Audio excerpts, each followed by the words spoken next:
Hello, my name is Abigail Serna, and the title of my project is Enhancing Food Literacy Through Virtual Cooking.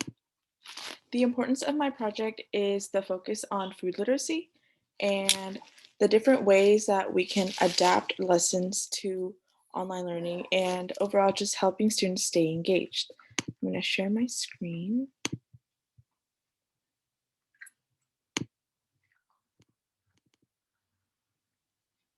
Awesome.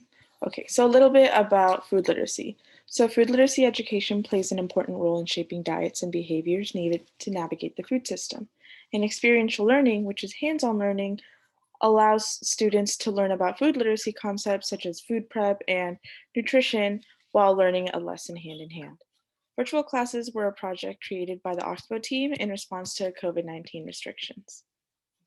The question that I will be answering with my research is how can virtual food lessons be implemented to increase food literacy? The ways I answered this question was interning with Oxbow Farm and Conservation Center. During my internship, we developed and delivered 3 synchronous cooking lessons in both Spanish and English. We developed and administered pre-lesson and post-lesson surveys, and I also conducted literature review on food literacy, cooking lessons, and virtual learning. As you can see here at the bottom, figure 1, this is us filming a lesson on kale salad at the Green Plate Special Learning Kitchen. This was our second lesson. And figure 2 is another lesson, which is the energy bites, and this was at the Oxbow Kitchen. So after conducting the pre-lesson and post-lesson surveys, I noticed that there were several results. So for the pre-lesson survey, we asked the students what they thought about food and about food sourcing. And one of the questions that was most important to me is why food is important.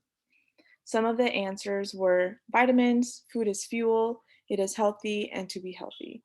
In figure 3, you can see the students' responses, and all of these 4 responses were the most common responses. Other students chose not to answer. And many of the students knew that food was important, but their reasoning was still vague.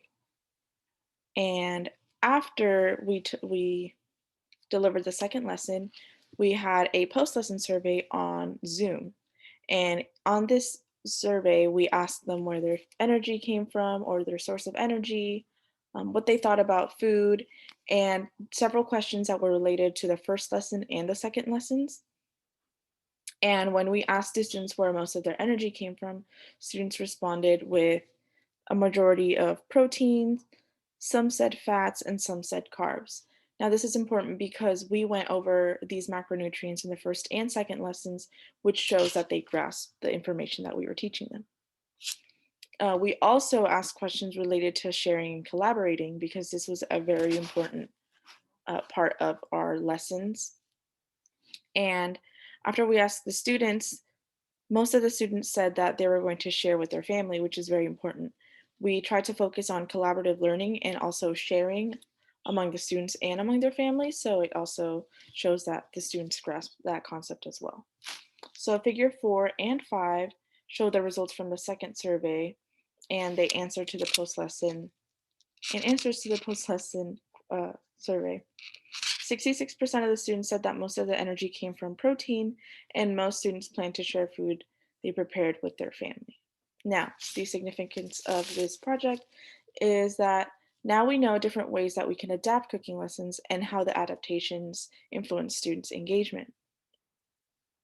Synchronous learning allows students to use multiple sources of communications to share content. And this isn't just through Zoom or through the students themselves, but we can also use sources such as Wattpad, and we can also use email, we can use the breakout sessions, and we can also use a chat on Zoom.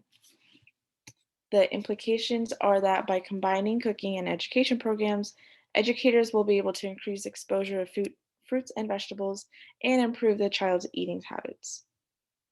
We incorporated fruits and vegetables in each lesson, and we gave a little bit of background of how they were related to the fork to table concept, and we also taught them what family they were a part of, such as the Brassica family. And some of the tools that allowed students to stay engaged were hands-on learning, which was cooking with us, collaborative learning, cooking with the team, cooking with the Oxbow group, and also cooking with the rest of the students, and the use of synchronous classes. So the synchronous classes were so we recorded the video and we shared the video during the class so students were able to follow along with us. And if they had any questions, then they could ask us during the breakout session or during the class itself. The hands-on learning component was nurtured through cooking and the preparation of food. Lastly, I want to thank Hallie Sykes and the rest of the Oxbow team for allowing me to be a part of all of this. This was a new concept for us, and we had a lot of fun doing it. And Alexa Schreier, my faculty advisor. Thank you.